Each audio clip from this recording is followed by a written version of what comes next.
Koko Prabu ndadosaken kagiat raos sing manah dereng ngantos kula saged anampi pangandika maduka Kanjeng Koko Prabing Ndorowati menika kados dene sowanipun Panakawan Petruk miwah Panakawan Bagong ingkang minggah Datulaya mangka tanpa tinimbalan kula ugi kagiat raos sing manah Yayi dene Petruk sowan mangka tanpa tinimbalan nanging gandeng Petruk menika panakawanipun para kadang-kadang kula para Pandhawa mbok menawi Petruk wonten wigatos anggenipun mabiyantur ngersa paduka Yayi Prabu Darmaji timbalana menapa wigatosipun Petruk kaliyan Bagong menika sowan Koko Prabu Baladewa piye Petruk sowan lho la iya aku wis weruh yen Petruk ngono sowan pancen duwe tata krama unggah-ungguh nuduhake yen to Petruk ki pancen abdining ratu tur ngerti marang unggah-ungguh lan tata krama, ngerti wulang-wuruke bendarane kabeh.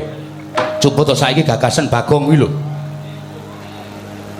Ing atase sowan ngabiyantur ngersaning ratu, Kyai Prabu Darmakusuma kuwi makutaning wong sak negara Ngamarta. Ming derajate Bagong kok ora nyembah, ora laku dodok, mongko ratu kok dijak salaman ki anggepe dhek iki apa ngono lho. Kuwi Bagong. Angka loro, mongko iki mangsa udan. Munggah kraton kok tanpa sandalan Bagong iki lho. Kuwi jlambahe ngecap sikil mongko gupak lendut. Kowe ra sandalan to, Gong? Pedhot e. Pedhot? Karang jeblok tak angkat ki malah jebol. Mau kandha karo aku tak tukokke ning dalan. Sowan karo bendara kok tanpa sandalan. Tur sowan Sinun Prabu Darmakusuma kuwi nganggo tata krama. Aku ra is kandha to, kowe kena melu ning nganggo unggah-ungguh le. Iki sowan kraton ora sowan ning sak pepadamu, sowan Alendra, laku dodok, mongko ya nyembah, mongko ya kudu nganggo tata krama. Ratu kok tok jak salaman ki sing weruh kuwi ora ikhlas. Kaya Nalindra Mandura Sinun Prabu Baladewa ora nrimake yen Sinun Prabu Darmakusuma kok mbok jak salaman. Tak takon, ki tak luruskan iki, Tru. Piye? Sing dadi ratu ning Ngamarta ki sapa? Sinun Prabu Darmakusuma. Sing tak jak salaman kowe kendel wae kok wong liya do geger ki ngopo ta? Hah? Sing tak jak salaman kowe meneng wae kok wong liya do geger ki ngopo? Malah kuwi mujudake swijining ratu sing merakyat ki ngono kuwi, Tru. Lho. Kuwi sadar nek dheke mbiyane dadi ratu ki mergo aku kowe sing do nyoblos. Dadi upama ana rakyat cilik kaya awake dhewe ngejak salaman ki ra masalah, ora kudu disembah, ora kudu disembah sikile ora. Kuwi sadar diri ki ngono kuwi. Ngono lagi entuk pangkat sithik wis wiyah-wiyah. Ro kancane ngundang dandul-dandul. Kuwi nglarake ngono kuwi. Oh, dadi dasarmu ngono kuwi. Aku ki nyoba. Wah, nyoba karo sapa? Nyoba karo Sinun Prabu Darmakusuma kuwi hatinya isih merakyat apa ora?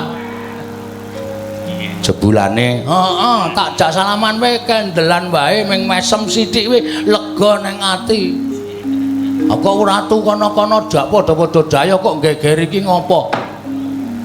Kusik. Sing tok lokke sapa? Lho sapa sing krasa? Sing ngelokke kowe mau ki aku, tegese kowe ngelokke karo Baladewa.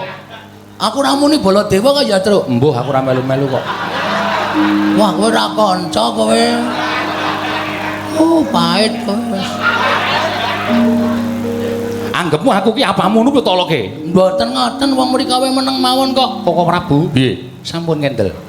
Bagong menika menawi dipun turuti menika mangke jejeran boten ngrembak sing wigati. Ning namung padunipun Baladewa kalian Bagong. Lho nek pancen ngono tak turuti. Wis. Bagong wis to, wis. Meneng ora meneng tak kon metu. Aku mau sanda to.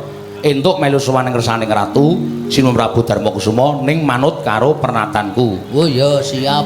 Lara atiku. Heeh. Ning diampet sing gampang. Petruk dalem sinuwun. Padha rarja sak meraptamu. Tansah pinanganing kawidadaning ing sambi kula sowan kula tebih saking rubeda bekti kula kunjuk. Iya Petruk ndak tampa pangestuku tampan ana. Lho nggih sanget anggen kawula ndadosaken jimat paripih. Panakawan Bagong Padararja sak praptamu. Pangestunipun Prabu Darma Kusuma widodane ring sambikala sowan kula nyuwun ngapunten wau kula mengejak salaman. Iya. Mboten gerah penggalih to? Ora Bagong. Kuwi do dirungokke. Ora lara ati kok do geger ya, Tru. Bekti kula kunjuk sinuwun. Iya Bagong pangestuku tampanana. Nun nggih sangket anggen kawindadosaken jimat paripe Petruk Padararja pangestunipun Sinundarawati wilujeng. Bekti kula kunjuk nggih, Den. Iya. Pangestuku tampanana Petruk. Nun nggih. Ponakan Bagong Padararja Pangestunipun Ndara Kresna wilujeng bekti kula kunjuk, Won. iya pangestuku tampanana Bagong. Nun nggih sanget anggen kawindadosaken jimat Petruk Padararja. Pangestunipun Ndara Baladewa wilujeng bekti kula kunjuk. Ya, tak tampa. Pangestuku tampanana. Nun nggih. Wong edan Bagong Padararja. Wong edan Bagong Padararja. Lho iki lho. Apa ora nyepelekke nata Mandura aku ki sembah wong sanegara Mandura mbagekke Bagong ora diwangsuli iki piye? Gong. Wangsulan to. Kowe wis tau weruh aku pekok apa? Lho, lah ya urung. Wah, Truk, aku ki nang omah ki disembah anak bojo. Tangga teparo ki weruh aku wis do ndelik. Ngajeni, mergo aku tau edan. Aku nang kene mung diedan-edanke dipekok-pekokke nek krungu anak bojoku rak mirang-mirangke to. Ngono ya ngono ning aja ngono dumeh wis dadi ratu kok njuk wah. Wis wong kaya aku kok disepelekke to. Lara atiku, Truk. Koko Prabu Piye? mbok ya sing apik to ya.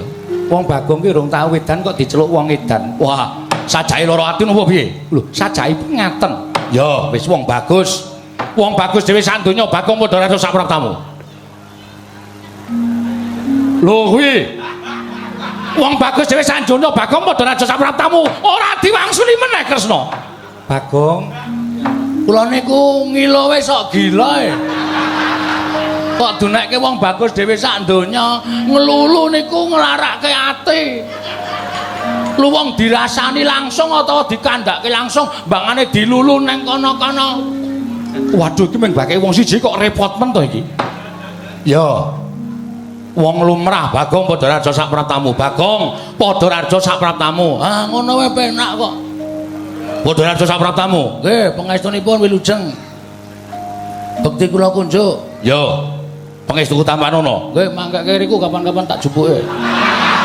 Oh, pangestu kapan-kapan dijupuk. Alah, pangestu ki ra bosok ya. Santai wae to. Meng dingonane kok gemerubuk to. Wah, Baladewa sepelekke, mboten nyepelekke. Gong stop. Wis. Petruk, Nun. Slamet. Nggih, Ndara wilujeng. Bagong. Dalem. Slamet kowe. Ndara werku Ndara wilujeng. Aja geger. Iki neng keraton dudu neng dangkamu. Gawe geger idak cengelmu modar kowe. Modar wis gawe geger saiki. Wah iki nek ngidak tenan ya, Tru. Nek ra meneng ngrekoso uripku. Ya mulane ra gawe kisruh kok senengane ora. Panakawan Petruk Padararja. Pangestunipun Ndara Janaka wilujeng bekti kula nggih, Den. Iya. Bagong Padararja. Nggih, Den, wilujeng bekti kula nggih. Iya, Bagong. Pangestuku. Pun ndak kok ngomong kula ndak tidak cengeli. Pangestuku tampan warna dhisik. Oh nggih, kula tampani kok punah. Iya. Petruk Padararja Bagong Padararja. Ndara kembar wilujeng bekti kula kunjung nggih, Den. Iya Petruk ndak tampa. Bagong Padararja. Ndara kembar wilujeng bekti kula kunjung nggih, Den. Iya Bagong ndak tampa. Pangestuku tampanana. Nun nggih sanget anggen kawindadosaken jimat paripe. Petruk Wonten dawuh sinipun. Ana wigati apa sowan mongko tanpa tinimbalan? Apa saka karepmu dhewe apa pancen ana sing utus? Maragake matur marang panjenengan ingsun Panakawan Petruk. Sampun dipun parangaken matur sinipun. Iya wis ndak keparengake. Matur sembah nuwun. Namung saderengipun kepareng kula katuraken tebah Siti Sekul binun teling ron klapa. Aturan ta mbok bilih wonten lepat kula anggen kula munjuk atur kersa paduka sanata. Ora dadi ngopo Panakawan? Matur nuwun.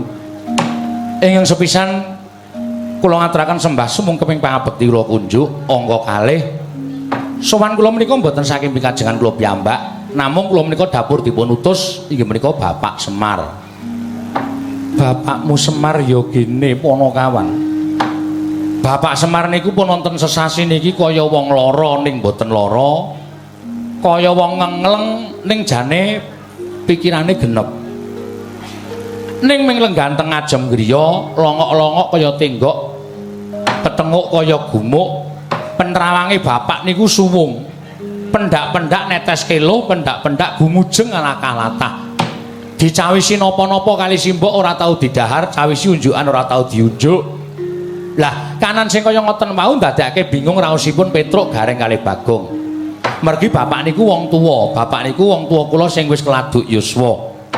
Nek anak niku pancen dadi tanggungane wong tuwa, didulang, ditetah, diajari napa-napa niku gaweane wong tuwa. Ning nek anak wis dewasa, wis tumangkar pikire, wong tuwa niku dadi tanggungane anak. Iya Panakawan. Mula bareng bapak selagane kaya ngoten niku Petruk terus rasane melas, terus kula cedhaki kalih gareng kalih Bagong, Pak eneng apa? Nek bapak iku mikir karo anak-anak, sing dipikir apa wong anak-anak kabeh wis mentas. Ning nek bapak mikir kula warga kurange apa bapak ngendika karo anak-anak, mengko anak-anak mbok menawa iso mbudidayake supaya bapak kuwi lejar penggalihe.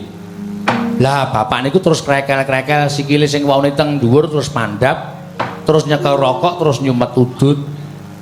Terus ngendika kalih kula, Petruk gareng Bagong, kowe anak-anakku sing lantip panggraitane ngerti marang kanane wong tuamu.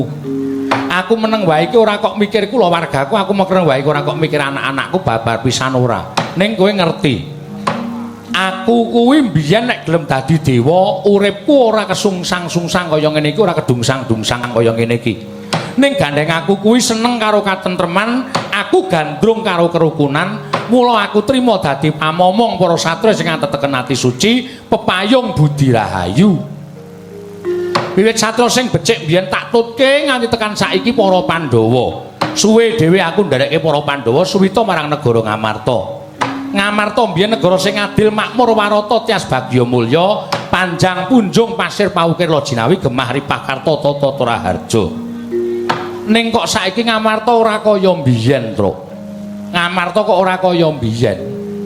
Ngendi-endi padha regejekan, ngendi-endi padha bentak sirah, ngendi-endi padha rebutan derajat lan pangkat, malah akeh sing tega karo sedulure, tega karo kancane, ming perkara bondo sing sethithik, bondo sing sak tumlik.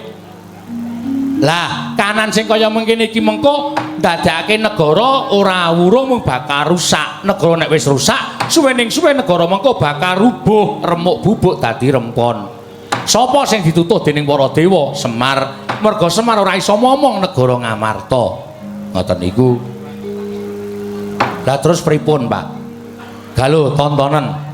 Saiki para kawula negara Ngamarta kuwi ora padha marani papan-papan pamulangan, papan-papan panembah padha disingkiri, sing ditekani papan-papan maksiat kuwi kawula negara Ngamarta.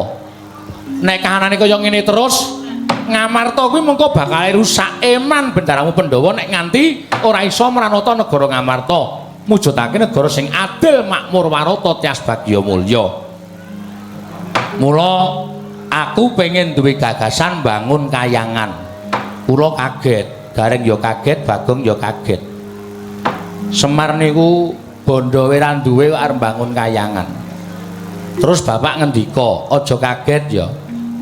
Bangun kayangan ning kene iki ora kok perkara gedung sing magrong-magrong, saka Mars Jamrut Mutiara Hergeni embane kayangan ora. Ning bangun kayangan kuwi ibarate wong negara Ngamarta kuwi uripe embane urip ana ing kayangan, kebak kanikmatan rukun, padha tentrem, jenjem, ayem. Atine samat sinamatan daya dinayane nabot padha dipikul yen enteng padha dicangking bareng-bareng, mujudake negara sing adil, warata, tias bagya mulya, yen kawulane padha rukun, uripe kaya dene ning kayangan. Lah syarate napa, Pak? Syarate kowe tak kongkon.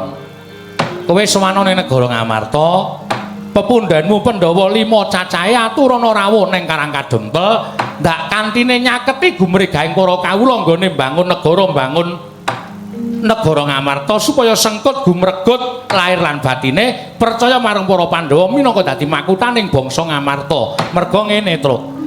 Kawula kuwi ora butuh diwenehi dhuwit, kawula kuwi ora butuh dibyuki bondo Mas Picis Rajabrana, ning swaraning kawula kuwi butuh digatekke, kawula kuwi butuh dicedhaki atine. Nek pengarepe para Narapraja ki cedhak karo kawulane, kawula ki rasa dinehi bondo, rasa dinehi derajat pangkat, padha Sengkut gumregut bangun negara sakwutuwe. Niku karepe Bapak ngoten niku. Dados sowan kula ngersanipun Sri Prabu Darmakusuma menika badhe mboyong para pepundhen kula Pandhawa gangsal cacahipun mundi pustaka Jamus Klimasada mujudaken Kyai Semar anggenipun badhe mbangun kayangan wonten negari Ngamarta. Cekap semanten atur kula. Wassalamualaikum warahmatullahi wabarakatuh. Kantun nenggo pengdanipun Sri Prabu Darmakusuma menawi kersa menika kala wau Bagong sampun beto titian. Hata, Gong? Hah? Apa, Gong? Tosa. Aku iki wong piyayi tok gawake tosa. Duwene. Kreta ya ora duwe. Engko aku ngarep sinuwun Darmakusuma, Ndara Janaka, Ndara Neklasdewa, Ndara Kudara ning mburi, kowe mlayu. Oh, dengkulmu melocot kuwi apa Kakang kok dikon mlayu ora. Men kompak. Boten mawon, nek sinuwun Darmakusuma keparang tedhak wonten Karangkadempel, kula ngaturaken panuwun ingkang tanpa pepindhan. Ning nek mboten sebabipun menapa kula badhe nyuwun priksa nek ngemuti ngelingi lelabuhane kakekne Semar sikil dienggo sirah dienggo sikil ora ngalap napa-napa mung netepi kewajibane minangka dadi pamomong momong mring sagung para Pandhawa ora njaluk sesulih napa-napa niku Bapak Semar. Ning nek nganti Bapak Semar niku kepengin boyong para Pandhawa rawuh teng Karangkadempel kali mundi pustaka Jamus Klimasada kok kangelan. Lah. Napa mboten elek ucapane para kawula sami ngraosi Pandhawa niku pancen satra sing ora ngerti keputangan budi lho. Napa mboten saru?